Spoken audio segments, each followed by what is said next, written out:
பெண்மையின் வலி. உங்களுக்கு என்ன ஆம்பளைங்க ஜாலியா இருப்பீங்க. பொம்பளைங்க நாங்க தான் கஷ்டப்படுறோம். சிரிக்காதீங்க.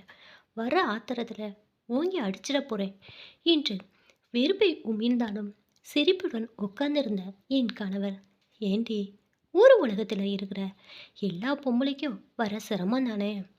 நீ ஏன் இப்படி கத்துற? என்ன செய்யறது? திருப்பி டாக்டர்கிட்ட தான் போகணும். கிளம்பி போகலாம். போய் என்ன பண்றது? திரும்ப திரும்ப ஒரே மாத்திரை தான்.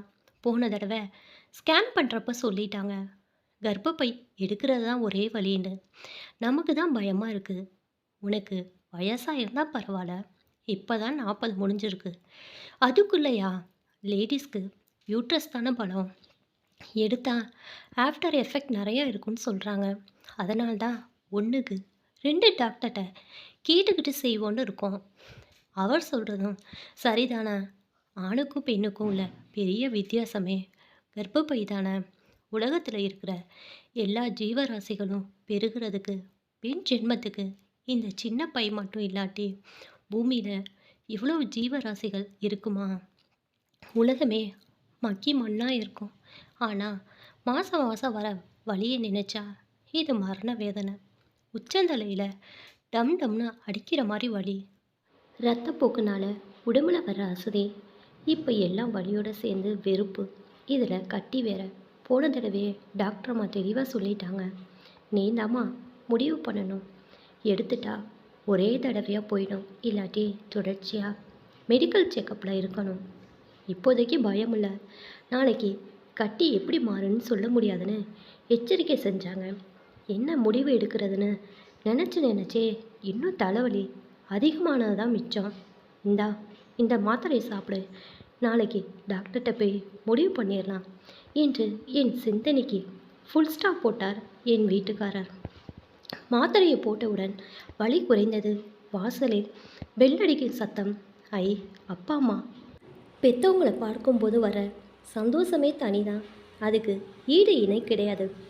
என்னம்மா சொல்லாமல் கொள்ளாமல் வந்திருக்கிறீங்க, வாங்கப்பா என்றபடி அவங்க கையில் இருந்த பையை பெட்டியை வாங்கிட்டு, என்னங்க எங்கள் அப்பா அம்மா வந்திருக்காங்க, உள்ளே ஓடினேன், இப்போ வழியெல்லாம் ஓடிடுமே என்று கிண்டல் எடுத்தபடி, வாங்க அத்தை, வாங்க மாமா உட்காருங்க என்று ஃபேனை போட்டார். என்ன மாப்பிள்ள, ஏதோ வலிக்குதுன்னு சொன்னீங்களே, என்னாச்சு அவளுக்கு என்று பதட்டத்துடன் கேட்டார் என் அப்பா. ஒன்றும் இல்லை மாமா, மாதம் மாதம் வர வழிதான், சமீபத்தில் கொஞ்சம் அதிகமாக இருக்குது என்று சமாதானம் சொல்லிக்கிட்டு இருக்கும் பொழுது எங்கள் அம்மா என்கிட்ட, ஏண்டி என்னாச்சு, நீ வர வர என்கிட்ட எதுவுமே சொல்கிறதில்ல, என்கிட்ட பேசுகிறதும் குறைஞ்சி போச்சு. நான் தான் நீ பேசி ரொம்ப நாள் ஆயிடுச்சுன்னு உங்கள் அப்பா கிட்ட கட்டாயப்படுத்தி கூட்டிகிட்டு வந்திருக்கிறேன். என்னத்தை சொல்கிறது, எனக்கு ஓ மேலே தான் கோபம். ஏன் என்னைய பொம்பளையா பெத்த, அதனால தானே இந்த இம்சை. ஒவ்வொரு மாதமும் இந்த வழிகாலத்தை தள்ளுறதுக்குள்ளே உயிர் போய் உயிர் வருது. இதில் கர்ப்பப்பையில் கட்டி வேற இருக்கான். டாக்டர் பையை எடுக்கணுங்கிறா. எடுத்துடலான்னா ஆளுக்கு பயமுறுத்துறாங்க. அந்த கோபத்தில் நீங்கள் வர்றதுக்கு முன்னாடி அவரை போட்டு காயின்னு காய்ச்சிக்கிட்டு இருந்தேன். அதை தான் சொல்கிறாரு. என் அம்மா கண்ணில் கண்ணீர்.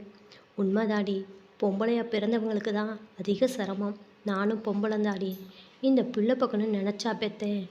இந்த வயிற்றில் எத்தனை பிள்ளை உருவாச்சு, பாதி போய் பாதி நின்றுச்சு, நீ தான் கடைசி.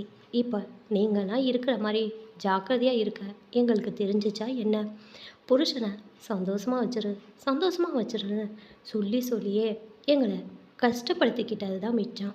ஒவ்வொரு பிரசமும் நித்திய கண்ட பூர்ண ஆயுசு. இதுக்கு மேலேயும் இவ கர்ப்பமானா அடுத்த பிரசவத்தில் இவளை பணமாக தான் தூக்கிட்டு போகணுன்னு டாக்டர் அம்மா சத்தம் போட்டதில் பயந்து போனார் உங்கள் அப்பா. இன்னைக்கு வரைக்கும் என்னை ஒரு சாமி மாதிரி தான் பார்க்குறாரு. ஆனால் புரியாத விஷயம், நீங்கள் இப்போ சொல்கிற வலி கட்டியெல்லாம் நாங்கள் சாப்பிட சாப்பாடு வாழ்ந்த வாழ்க்கை முறை வேறு. அடிக்கடி மாதமானால் இந்த வலி எங்கே வரும்? எங்கள் காலத்தில் அந்த 3 நாளும் வீட்டுக்குள்ளே வர விடாமல் கொல்லைப்புறத்தில் இருக்க சொல்லுவாங்க. ஒரு வேலையும் செய்ய விட மாட்டாங்க. நல்ல ஓய்வு கிடைக்கும். இப்போ உங்களுக்கெல்லாம் எங்கே ஓய்வு? மன்னிச்சுக்கோமா, உனக்கு நல்ல சாப்பாடு போட்டு வஞ்சனை இல்லாமல் தான் வளர்த்தேன். இப்போ நான் சொல்கிறத பார்த்தா எனக்கு ரொம்ப வருத்தமாக இருக்குது. எனக்கு தெரிஞ்ச கை வைத்தியம் செய்கிறேன். ஒரு மாதம் கழிச்சு பார்ப்போம் என்றாள். அவள் வேதனை கலந்த பேச்சை கேட்டபடி அவளை பார்த்தேன். தளர்ந்த உடம்பு, முகம் அவ்வளோ அழகு, கண்ணில் வரும் ஒளி இன்னைக்கு பூரா பார்த்துக்கிட்டே இருக்கலாம். அவங்க சொன்ன மாதிரியே அப்போ நடைமுறையில் இருந்த சில விஷயங்களை பத்தாம் பசலித்தனன்னு விமர்சனம் பண்ணினானோ அதுவும் பொம்பளைங்க உடம்பை பாதுகாக்க உபயோகமாக தான் இருந்திருக்கு. கூட்டு குடும்பம், கடினமான வீட்டு வேலைகள், மாதவிலக்கு காலத்தில் வீட்டு வேலைகளை செய்ய விடாமல் புலக்கடையில் உட்கார வைப்பது போன்ற விஷயங்களின் அருமை இப்போ தெரியாது. ஆனால் இப்போ அது முடியுமா? வேலைக்கு போகிற லேடிஸ்க்கு இப்போ ஓய்வு எங்கே சாத்தியம்? டிவியில் தான் நிறைய விளம்பரம் சானிட்டரி நாப்கின் பற்றி வருதே. எதையாவது ஒன்று வாங்கி வச்சுட்டு நடமாட வேண்டியதான். அவள் தலைமுறைக்கு புள்ள பெற்றுக்கிறது சுலோபமாக இருந்துச்சு. இப்போ மாதிரி மருத்துவ வசதியெல்லாம் இல்லை. இருந்தாலும் பெற்றுக்கிட்டா. நான் பெற்றது ஒரே புள்ள. வேலைக்கு போகிறதுனால ஒரே புள்ள போதுன்னு விட்டுட்டேன். வேலை, வீடு, புள்ள, புருஷன்னு இயந்திர வாழ்க்கையில் என்னமோ சாப்பிட்டேன். எப்படியோ இருந்தேன். இப்போ குத்துதே குடையுதுன்னு புலம்புறேன். என்னம்மா, அம்மாவும் பொண்ணும் பேசிட்டிங்களா? உள்ளே நுழைந்தாள் என் அப்பா. எனக்கு அவரை பார்த்து சிரிக்க தோணலை. உருன்னு இருந்தேன். மாப்பிள்ளை சொன்னாருமா. என்னத்தை சொல்கிறது?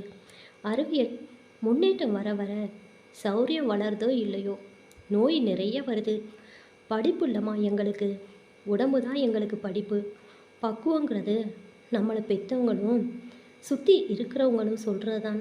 உழைச்சோம், தின்னோம், ஆம்பளைன்னு இருந்தோம். பொம்பளை கஷ்டம் புரிய ரொம்ப நாளாச்சு. எனக்கு லேட்டாக தாம்மா புரிஞ்சிச்சு. ஆனால் சத்தியமாக சொல்கிறேன், புரிஞ்ச பின்னாடி முறையாக நடந்துக்கிட்டேன். உங்களை வளர்க்க என்ன வேணும்னு கேட்டு கேட்டு தான் வளர்த்தேன். இது உனக்கே தெரியும். கால மாற்றத்தில் நம்ம சாப்பாடு, வாழ்க்கை முறை, சுற்றி இருக்கிற இடம் எல்லாம் மாறி போச்சேம்மா. நோய் எதனால் வருதுன்னு யாரால கண்டுபிடிக்க முடியுது? மருத்துவங்க சொல்கிறது தானே. அவங்க எடுக்கிறது நல்லதுன்னு சொன்னால் எடுத்துக்கிறோமா? எதுவுமே ஒன்று நமக்கா புரியணும், இல்லாட்டி அடுத்தவங்க சொல்லி புரியணும். ஒரு மாதம் அம்மா கொடுக்குற மருந்தை சாப்பிட்டுப்பாரு, இல்லாட்டி டாக்டர் அம்மா சொல்கிற மாதிரி செய்திடுவோம். பயப்படாத, நாங்கள் எல்லாரும் இருக்கிறோம் என்றார். திருப்பி கதவு திறக்கிற சத்தம். தடாரண்ட எந்திரிச்சேன். ஆட்டோலேருந்து என் பொண்ணும் அவங்க டீச்சரும் இறங்கினாங்க. ஐயோ, என்னாச்சோ? பதட்டமாக வாசலை நோக்கி ஓடினேன். ஒன்றும் பயப்படாதீங்க, எல்லாம் நல்ல விஷயந்தான். She attend புபர்ட்டி. அவளை மெதுவாக அழைச்சிட்டு வந்தாங்க. 8வது படிக்கும் பெண். அதுக்குள்ளேயா? அவள் முகத்தில் எந்த விதமான பயமும் இல்லை, வெக்கம் கலந்த பெருமை. என்னடி சொல்கிறாங்க என்றால் எங்கள் அம்மா. உன் பேத்தி பெரிய மனுஷி ஆயிட்டாலாம். கண்ணாத்தா, வயிற்றுல பாலை வைத்த தாயே, பொண்ணுக்கு இயற்கை வர விஷயத்த நேரத்தோடு கொடுத்துட்ட தாயே, ஜென்மத்தை அர்த்தம் கொடுத்துட்ட தாயேன்னு அவளை திஷ்டி கழிச்சு கூட்டிகிட்டு போனான். என் வீட்டுக்காரர் அவளது தோலை அணைத்து கை கொடுத்தார். பெண்ணுக்கான பூர்ணத்துவத்தை அடையும் போது சந்தோஷம் வர்றது இயற்கை தானே. என் பாட்டி என்னை அணைத்தது ஞாபகத்திற்கு வந்தது. இந்த மாற்றத்தை யார் தவிர்க்க முடியும்? அவள் வாழ்க்கை முறை வர்ற காலத்தில் எப்படி அமையுமோ?